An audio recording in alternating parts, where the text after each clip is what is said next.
Théâtrelle, tu restes avec nous et tu es rejointe par Théâtre Côté Cœur pour parler de la dernière pièce au programme de cette soirée, Eddy Merckx a marché sur la Lune.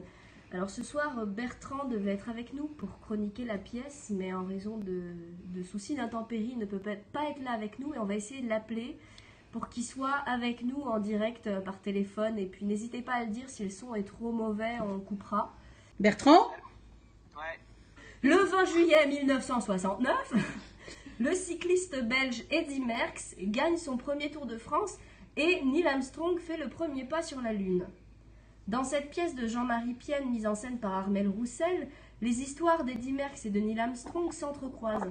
En fait, dans ce spectacle, une dizaine d'histoires s'entrecroisent, donnant lieu à une sorte de fête. Difficile de résumer mieux que ça sans en dire trop ce spectacle qui se jouait jusqu'à la semaine dernière au Théâtre Paris-Villette et qui se joue présentement au Tanner à Bruxelles en Belgique. Sur Twitter, Annelise Grosbois dit « Ce soir, on a pédalé sur la Lune, on a ri, on a été ému au Théâtre Paris-Villette et c'était chouette avec ce beau spectacle. Eddy Merckx a marché sur la Lune. # marche ou rêve ». Des réactions ? Marche ou rêve, c'est une très belle conclusion. C'est un spectacle qui est très réjouissant, qui est plein d'optimisme, qui est un travail choral. On a 10 comédiens, 11 comédiens qui, moi, m'ont bluffé par la justesse et le naturel de leur jeu. Ils sont... Vivants. Oui, vivants. Alors c'est difficile de raconter l'histoire, effectivement, on ne va pas essayer de... Irracontable. Il y a quand même une trame en fait, hein, parce que dans toutes ces scènes, ces allers-retours dans le passé, dans le présent, il y a quand même une trame qui se dessine. C'est l'histoire d'un couple, Pierre et Angèle, qui se rencontrent, on va dire à peu près dans les années 60, Ouais. 60-70, qui vont tomber amoureux, qui vont avoir une liaison, qui vont avoir un enfant qui s'appelle Max, un fils.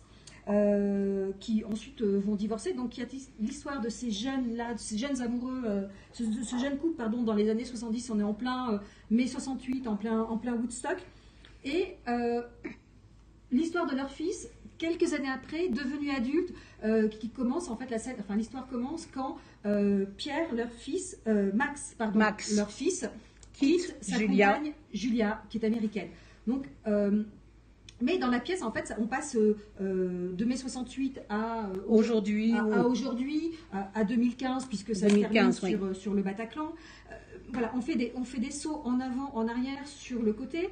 Ça peut paraître un peu difficile à suivre au début, parce qu'en fait, les comédiens jouent tous les personnages. Les 3 personnages, plus Julia, plus Marie, la jeune fille, sont interprétés à tour de rôle par les comédiens qui s'approprient un accessoire, une paire de lunettes, une barrette. Lèvent le bras et font au fur et à mesure. On va laisser parler Bertrand qui est au téléphone et qui doit se geler dehors. Bertrand, j'entends tes ondes qui veut parler. Alors effectivement, c'est vraiment pour l'amour de vous que je suis en train de parler de ce soir, puisqu'il fait 0 degré dehors, c'est absolument atroce. Je tiens tout de même à préciser du coup que donc personnellement j'ai adoré le spectacle, mais c'est un peu facile à dire dans la mesure où j'ai travaillé sur ce spectacle pendant un mois. En tant qu'observateur pendant les répétitions. Mais pour moi, ce qui s'en dégage, et je trouve que la principale ligne de force d'un tel travail, en fait, c'est d'arriver à raconter une histoire, alors peut-être pas simple au départ, hein, mais du coup d'arriver à la raconter vraiment simplement, en fait, comme si on nous racontait une histoire au coin du feu. Je trouve qu'il y a une vraie proximité avec la scène, une vraie proximité avec les comédiens, en fait, qui se rendent abordables par le jeu. Et que cette histoire-là, elle se donne à nous, en fait, avec un entrain et une joie d'être sur scène, qui, pour une fois, n'est pas que programmatique. En fait, je trouve que souvent, quand on dit ce genre de choses, c'est vraiment... Enfin, c'est un peu de l'annonce superficielle, mais là, je trouve que on sent qu'ils sont vraiment heureux d'être là, ils improvisent tous les soirs en partie, enfin je veux dire, il y a quelque chose de très joyeux, ça se sent d'ailleurs, et du coup je trouve que ça aide en fait à rentrer de plus en plus dans cette narration, à rentrer dans les questionnements qu'ils essayent d'instiller, puisque c'est pas tellement un message ici qu'on retrouve, mais plus justement des points de suspension, quoi. C'est vraiment, et c'est là que je trouve que c'est un travail qui est très fin, et tout en étant très fin, très accessible. Complètement. Enfin, comme toi, Bertrand, je trouve que c'est très accessible. Et comme tu dis, il y a plusieurs histoires, il y a des points de suspension. Parce que justement ça parle de la jeunesse, des rêves, des illusions qui aident à se construire, de tout ce que cette jeunesse peut ressentir, peut avoir comme moteur pour avancer, et qui se transmettent également, parce que ce en quoi Pierre et Angèle ont cru, ils l'ont transmis à leur fils, mais également avec leurs propres faiblesses, avec leurs failles. Et Max, à son tour, devra se construire avec ses rêves, avec ses illusions, avec ses désirs, mais avec le poids de l'héritage que lui ont laissé ses parents, avec le bon comme le mauvais. Et voilà, et en tant que jeune, il faut à nouveau se bâtir, à nouveau se défaire de certaines choses, s'alléger de certains héritages, y puiser la force dans d'autres choses qu'on a reçues. Et moi, je trouve que justement, ce côté un peu choral, un peu fougueux, brouillon, je ne sais pas si c'est le terme, mais voilà, ça décrit très bien en fait toute la masse d'énergie qui compose la jeunesse, cette espèce de bouillonnement sur lequel on se bâtit. Et ça, c'est très très bien transcrit par les comédiens. Ils sont fougueux, ils sont jeunes, ils sont hyper vivants, ils sont vraiment... c'est une espèce de petite boule qui avance. Moi, j'ai trouvé ça génial. Il y a un grain de folie et en même temps, ça parle de choses assez sérieuses. Ça parle de filiation, ça parle de nos rêves, de nos révoltes ou de nos absences de révolte. Ça nous interpelle sur l'héritage de mai 68, comment on le transforme, comment on le transporte avec nous. Ça nous parle d'Eddie Merckx et de Neil Armstrong, donc de rêves, de gens qui ont rêvé, qui ont atteint leurs rêves, et puis d'autres qui les ont peut-être pas atteints tels qu'ils l'auraient souhaité, mais au bout du compte, on continue à avancer et à se construire et à bâtir d'autres rêves et à avancer. Et il y a beaucoup de grâce, de poésie, d'humanité. Oui, d'humanité. Il y a un personnage qui m'a énormément plu, c'est Marie, qui est d'ailleurs très bien jouée par cette comédienne dont j'ai pas le nom, malheureusement, c'est une jeune fille rousse. Voilà, merci. Moi, j'ai adoré cette jeune fille qui est. Il y a une phrase, je sais pas si tu pourras la dire parce que je l'ai pas notée, où elle dit moi je suis l'histoire d'amour, l'espèce de. J'assure la transition sexuelle. J'assure la continuité sexuelle entre les travaux du cœur. C'est exactement ça. C'est magnifique. Et voilà, et là il y a des rêves qui se réalisent, et chez Marie, c'est un rêve, c'est un désir, et en même temps une espèce de désillusion ou de lucidité. En fait, elle est très consciente que Max ne sera jamais amoureux d'elle.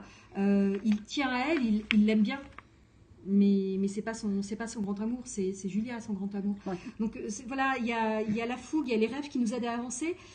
Et puis il y a des rêves qui ne se réalisent pas, et je trouve que c'est en ça que Jean-Marie Piem réussit son texte et son exercice, c'est parce que ça c'est pas trop non plus cucu. Les rêves ça fait avancer, certes, mais des fois on n'avance pas.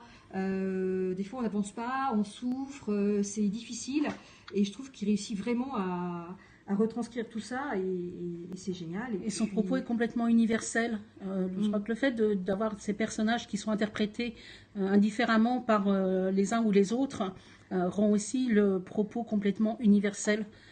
Et on est touché par chacun des personnages, par chacun de ces hommes et de ces femmes dont les destins se croisent et s'entrechoquent et se déroulent devant nous, et ils nous touchent tous à un moment ou à un autre. Ouais. Et puis la mise en scène est formidable en fait, parce que tous ces mouvements, ces chansons, ces personnages que les comédiens s'approprient à tour de rôle.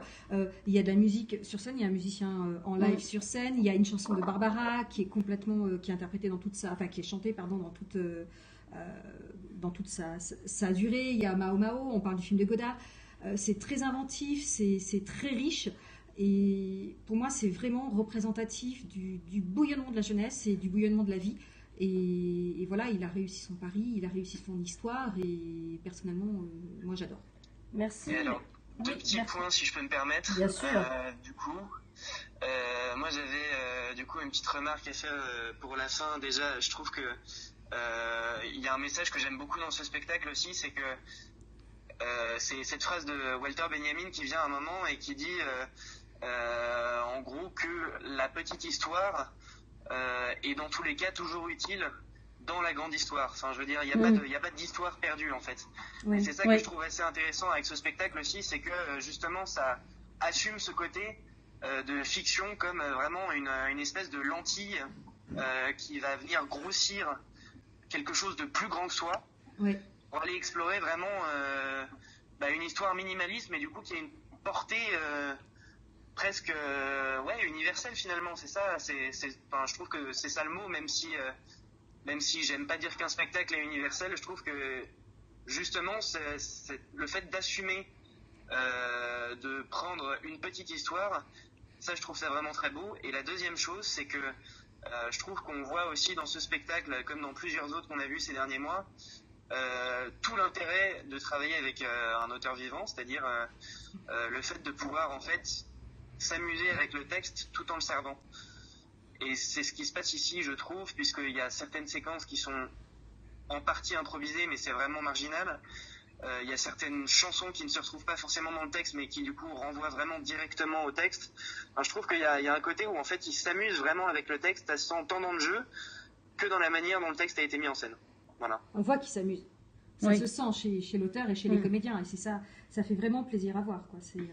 Et en parlant de l'auteur, moi j'ai vu à Avignon une autre de ses pièces qui s'appelle La vie trépidante de Laura Wilson. Et ça, je crois que ce sera rejoué à Thionville bientôt. Et vraiment, c'est excellent. Et donc, ça fait partie des pièces que je vous conseille aussi. Merci. Et vu les bons échos qu'il y avait eu à Avignon, on peut s'attendre à ce qu'elle soit programmée à Paris. Je pense que c'est dans la prochaine saison. Ouais. Merci à tous les trois.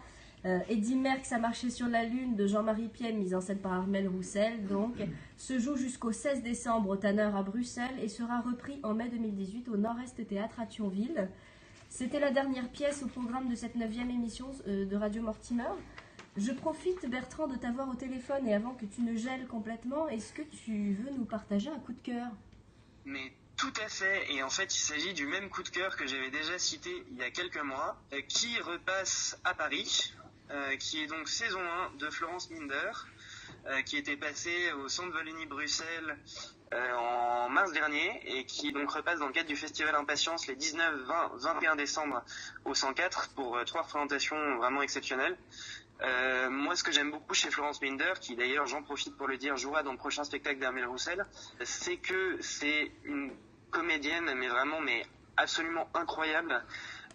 C'est une autrice tout aussi formidable qui a donc mis en scène, joué et écrit ce spectacle qui donc parle de la manière dont en fait on se construit en tant que fiction au travers de sa vie. C'est d'une finesse théorique absolument incroyable et en même temps c'est également extrêmement accessible. Et pour ceux qui ont vu Eddy Merckx à marcher sur la Lune, vous pourrez retrouver donc Sophie Sénéco qui est l'une des comédiennes dans ce spectacle, ainsi qu'une troisième partie du coup avec Pascal Mérigui qui est l'un des danseurs de Pina Bausch. Et donc cette troisième partie elle est principalement dansée en fait, même s'il y a également du texte, donc il a fallu orchestrer un peu tout ça. Mais c'est un beau spectacle qui joue sur énormément de tableaux. Enfin, je veux dire, c'est vraiment à voir. Voilà. À voir donc les 19, 20 et 21 décembre au 104. Merci beaucoup Bertrand de t'être gelé les doigts pour être avec nous ce soir. Avec plaisir. Théâtrelle, avant de nous quitter, toi aussi tu as un coup de cœur. Oui, moi j'ai un coup de cœur. J'ai vu le week-end dernier une pièce dans un théâtre qui est pas très loin d'ici, rue Malte-Brun, près de la place Gambetta. Au numéro 15. Je crois que c'est au numéro 15, oui, voilà. Ça s'appelle la montagne, non, la colline, pardon. La colline, non, voilà. J'ai vu la nouvelle création de Wajdi Mouawad qui s'appelle Tous des oiseaux. Et j'ai trouvé ça vraiment très bon.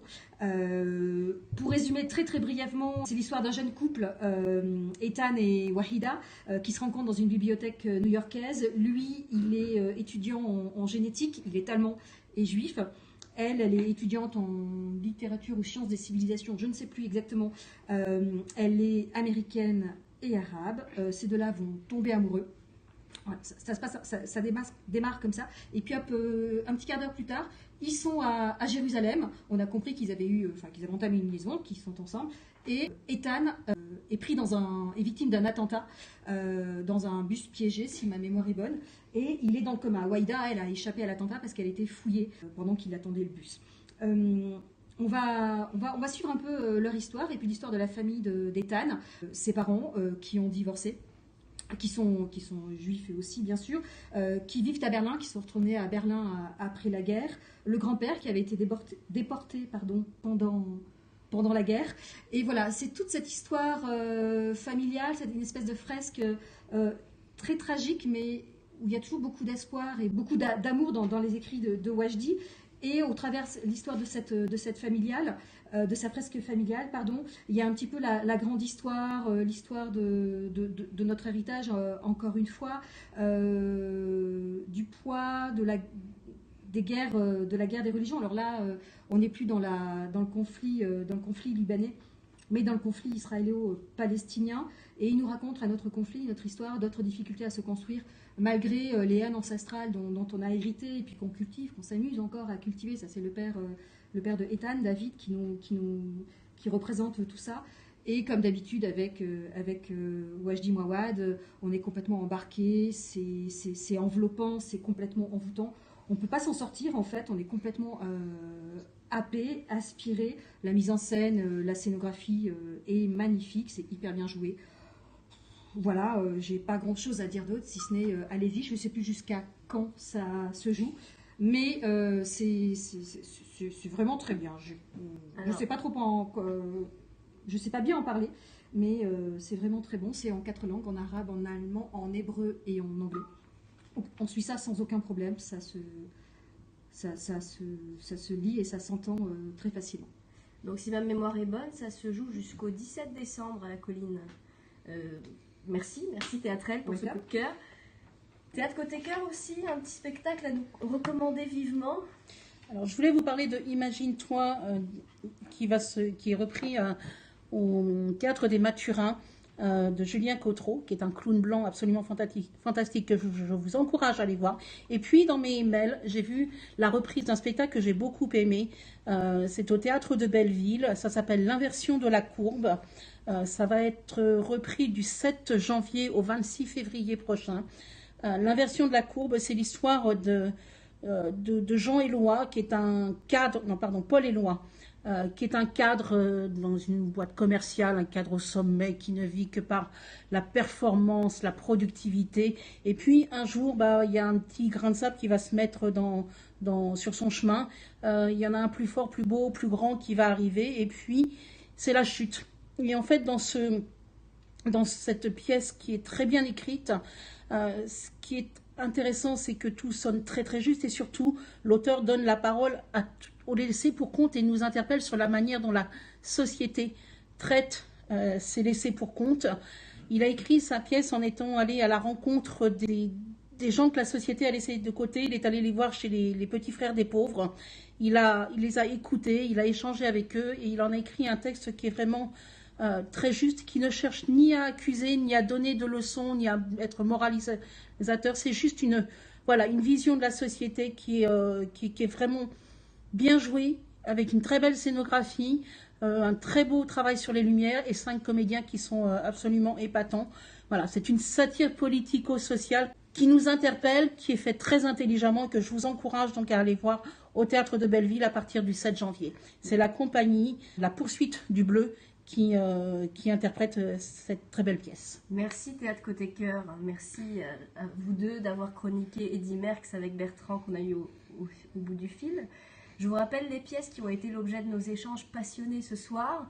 Bella Figura, écrite et mise en scène par Yasmina Reza au Théâtre du Rond-Point, qui est à voir jusqu'au 31 décembre.